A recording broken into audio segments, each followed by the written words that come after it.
is time to start Music City Showdown prep. I got a whole checklist of smaller items to do. So I'll walk you around, let you know what we got to do, and start checking them off one by one. I do still have to get the bed cover sanded and painted black, but that is getting its own video. We got a couple minor undercoating touch-ups to go and get all fixed up down here. Up there at the window, I have some fresh black vinyl coming. I tried to just 3M eraser wheel the vinyl away so it was white, but it ate right through the paint all the way to the primer. So I will just throw some fresh vinyl over it in the meantime. You can see a couple more of the minor undercoating touch-ups needed down in there. Nothing major. The front bumper here is what I'm going to start with.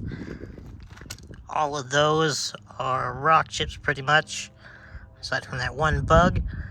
So I'm going to pull the hooks off, get it fully resprayed, and I also finally have some lights to fill the gap there and cubes to go over there.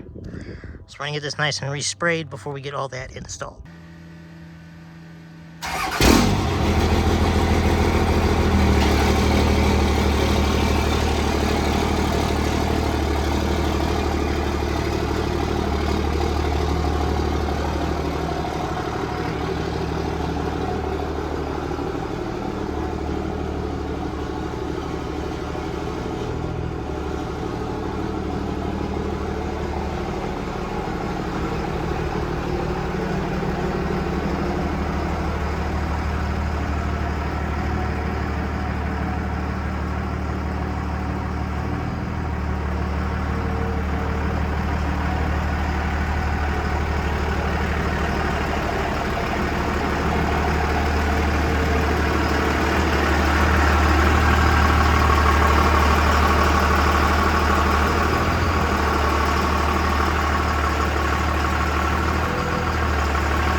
Got everything masked off. Just need to pull our hooks out here. Got everything back there nice and protected. Even our catch can and whatnot over here. And the white parts behind the bumper. All the way over here. So we should be able to touch it up and only hit the bumper.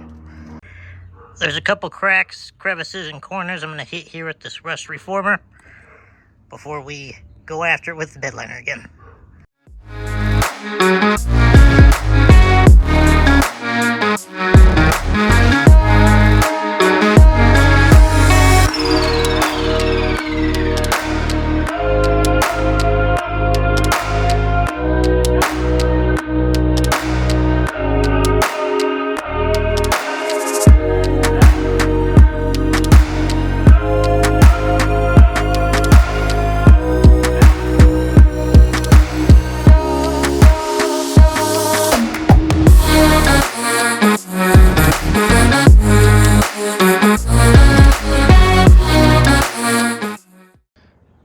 I just got 2 fresh coats of bed liner on the whole thing.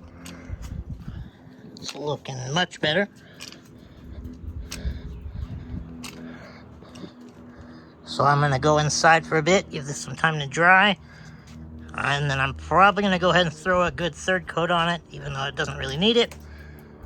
Just because I'm putting in the effort.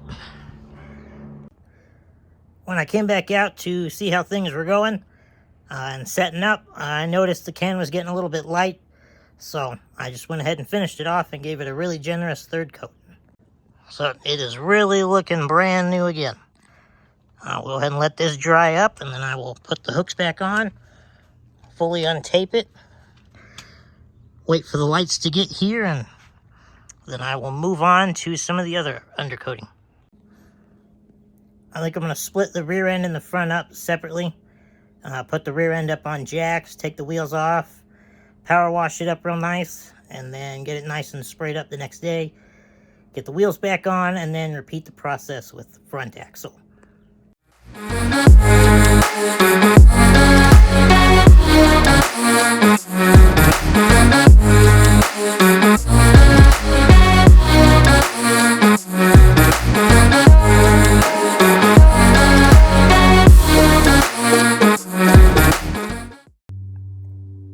This next item on the list I should have taken care of years ago. One of the previous owners wired the transmission fan and the fuel pressure gauge light together into the fuse box. And as soon as the ignition was on, the fan and the light would both just run the whole time. Accessory mode or key forward with the truck on. And the transmission itself almost never gets warm enough to where it actually needs the fan. So there's no sense in just needlessly listening to it sit there and run and run and run. So I have back traced their wiring. I got the fuel pressure light sorted out. That is now tied in with the rest of the gauges. And I'm going to show you what we're going to do to get the fan itself on and on off switch so that I can control it whenever I please.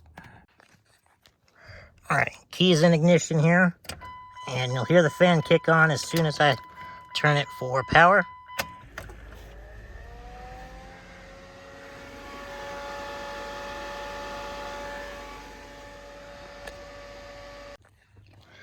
The fan also kicks on if you just turn it on to accessory mode.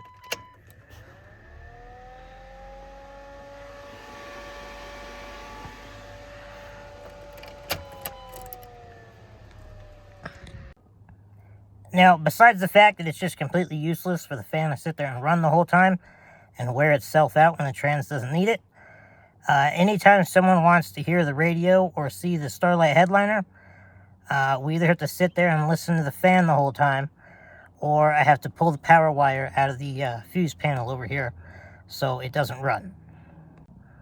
But I got an easy solution, so I'll give you a look at the wire, and then we got to run to advanced auto for a switch, and we'll get it all taken care of. Alrighty, so our wire on the right here, closest to us, that is for all of the gauges. That's how they get their power. They're all mechanical gauges. They just have LED light bulbs in them. And then that blue wire there, that is the power wire that gives the fan power. So I'm going to pull that off, take the connector off, I'm going to run the wire down through the dash here, over, and we're going to add another switch by our rock light one here. It's going to be a 2-prong toggle switch. So one prong, this blue wire will go to. So it won't be connected here in the fuse box at all. It's going to run straight to the switch. And then I'm going to make another wire that goes from the switch and plugs in right here where this blue one is, so that it doesn't get power until you flip the switch and then connect the circuit. So it's essentially doing the exact same thing that this wire is doing here. I'm just adding a switch to break the circuit in the middle of it. Back from AutoZone, we got our connectors, spare wire, electrical tape, crimpers, and scissors. And here's our switch. To further clarify on my idea earlier, essentially we are just taking this switch and putting it here on this line, except it's going to be located right over in there, under the steering wheel. We now have a new power wire coming from the fuse box. Down here it is this red one, and then we got the blue one here attached to some extra black wire. Now we just have to run them up, put 2 more connectors on, and it'll hang out right there and be all done. I got everything wired up to this switch.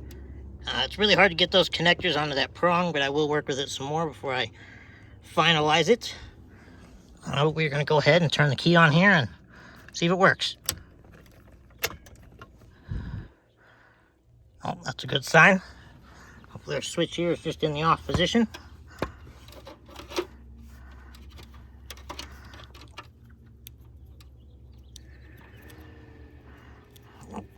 Come on.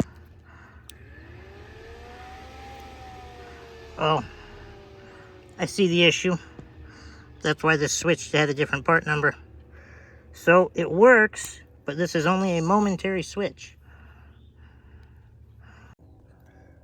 At the parts store, they weren't able to find the exact switch I ordered, so we grabbed this one off the shelf and didn't notice that it was a momentary switch. So, what I've done here will work. God, it's so shaky. There. What I've done here will work. I just have to run back to advanced and grab another switch. Got everything nice and buttoned up, tuner plugged in, dash piece mounted, and I went ahead and taped those right there. The store is just 3 miles away. I don't need a transmission fan between here and there. So as soon as I get my switch switched out, we can get it hooked right up and everything will work. So somehow I and both advanced employees missed the correct switch sitting right there. So I'm still here in the parking lot. I'm going to open it up and make sure it really does do what I think it's going to do. Alrighty. Oh, that's a good sign. Oh, I can't see it from up here.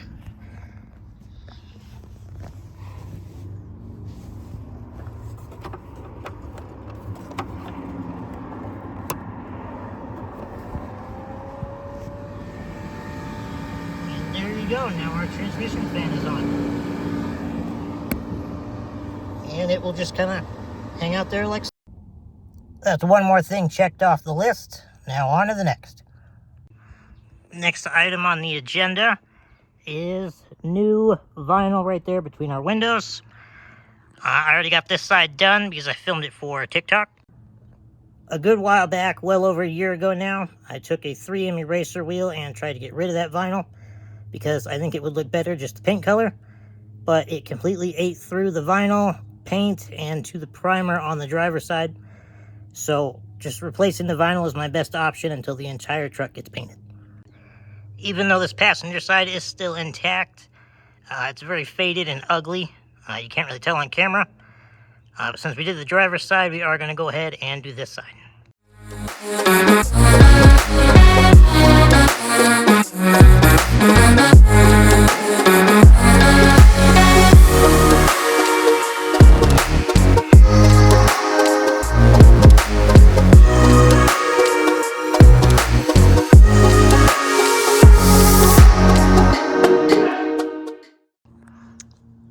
It's not perfect, but it ain't bad either.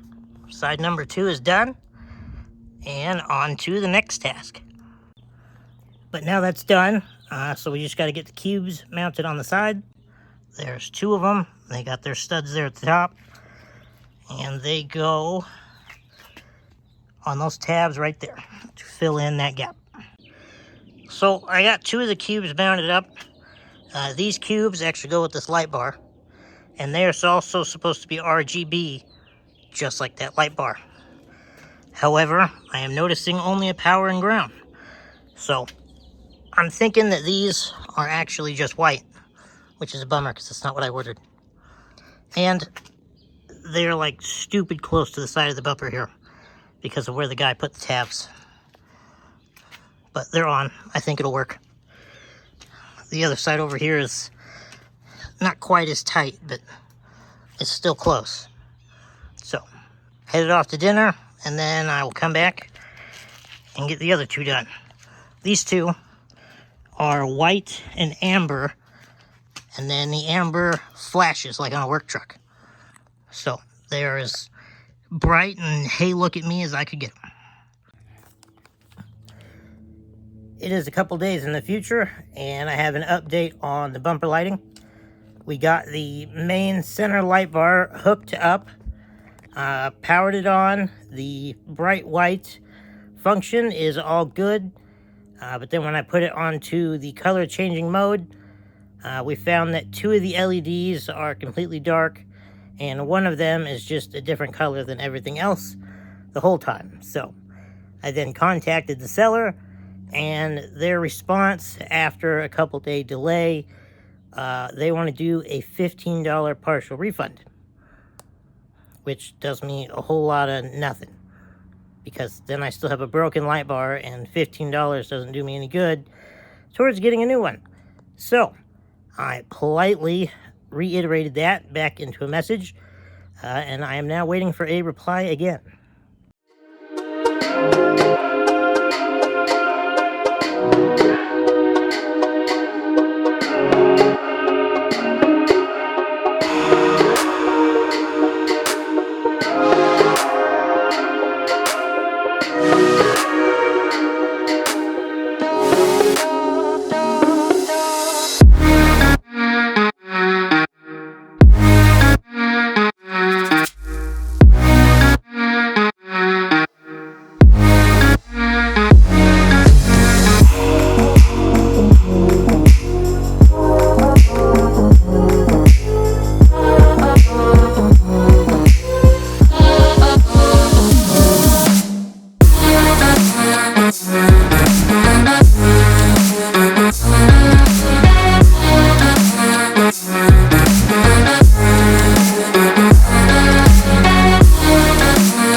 So the lights are probably just going to sit there and look like that and not work for Music City.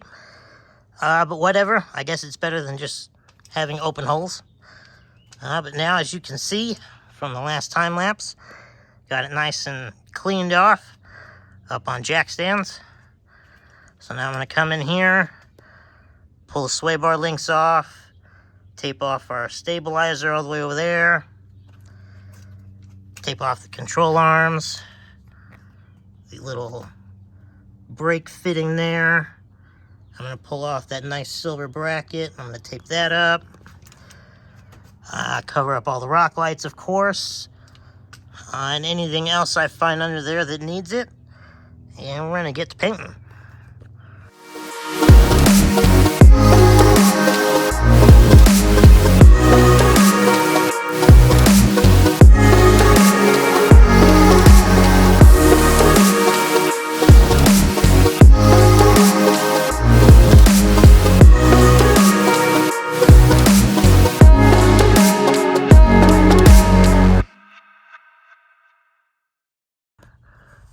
Got the sway bar end link pulled off there, and I took the one screw out of the bracket there so that we can put some tape over it and the control arms, because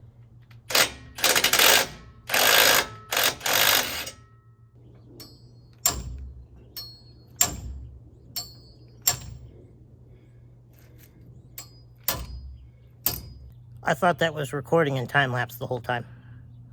Oops.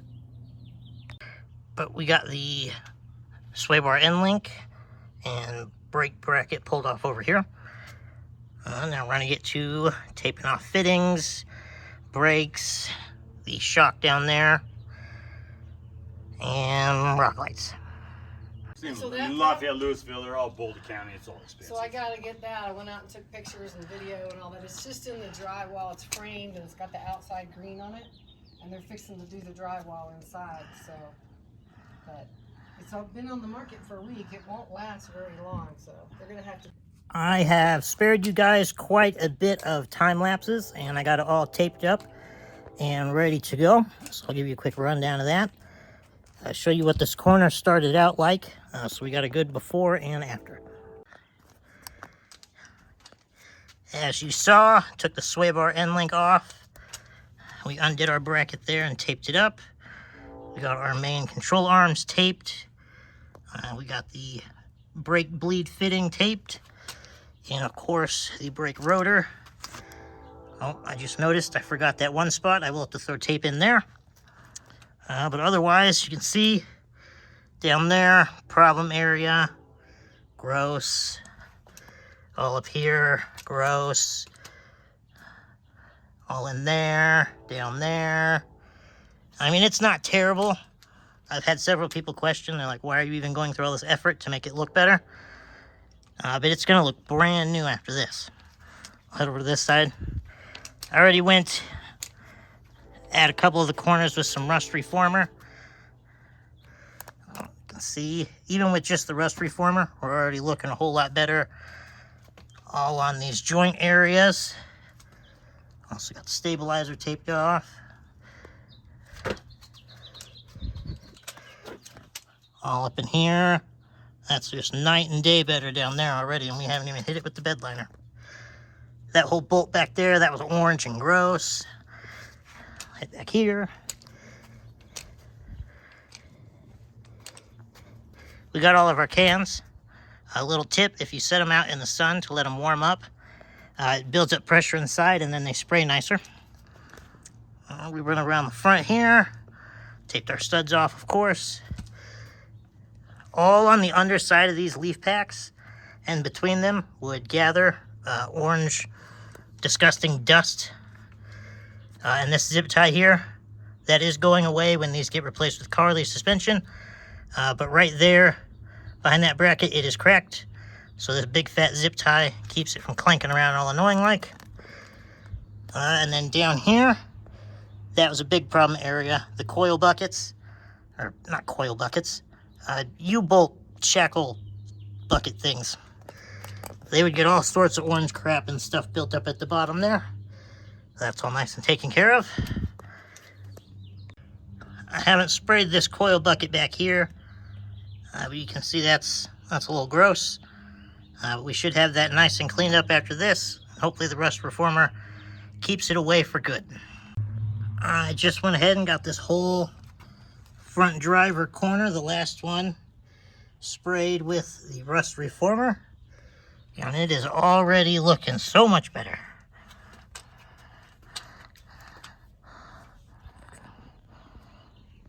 Now I'm going to give this a decent bit to dry, go inside, take a short break, and then we will get to spraying the bed liner.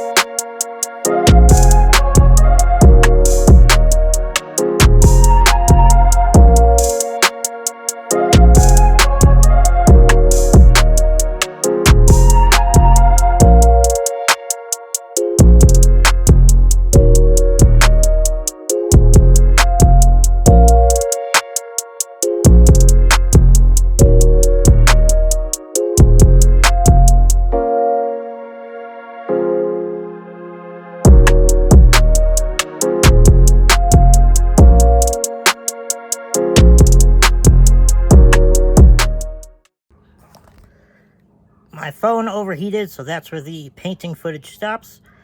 But I did get it all nice and sprayed up. There's about 3 coats on the whole underside. I have about a can and a half left, but the wind has decided to come out and give me a hand. So I'm going to let this dry up a while, give you a little walk around, and then if the wind cools down here in a bit, I might give it one more good coat. There we have our formerly silver brake caliper. That's where all the orange and stuff was down there. And it is all gone. We got each fender liner all nice and freshly black as well. All the steering, front and back. The whole top part of the pumpkin there, that had orange on it. This whole front corner here, looking good. Here we got the other side. Now it's a tad underwhelming now, but once I tape off or untape all the upgraded parts, it'll look much better.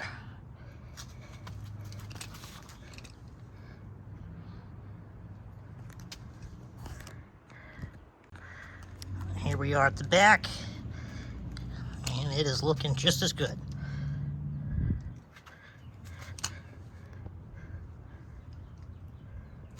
Now we hit it with the rust reformer, and then I'll show you the can, because I don't think I have in this video. We used our trusty Rust-Oleum truck bed coating. And the last round of undercoating looked fantastic through 2 winters and about 7 trips, 6 or 7 trips from Denver to Dallas Fort Worth area. Lots of rain, gravel roads, all that stuff. And then the best part is how easy it is to touch up when it gets a little raggedy looking.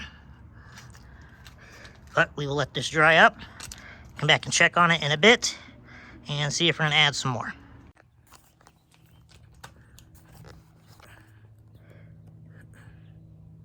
Update time. Several days have passed. We are now less than 24 hours before we're supposed to leave, and I have been trying to diagnose a hard start issue, which has turned out to be my ECM starting to fail. Now, I got my air dog moved to a keyed-on power source, so we're all good there.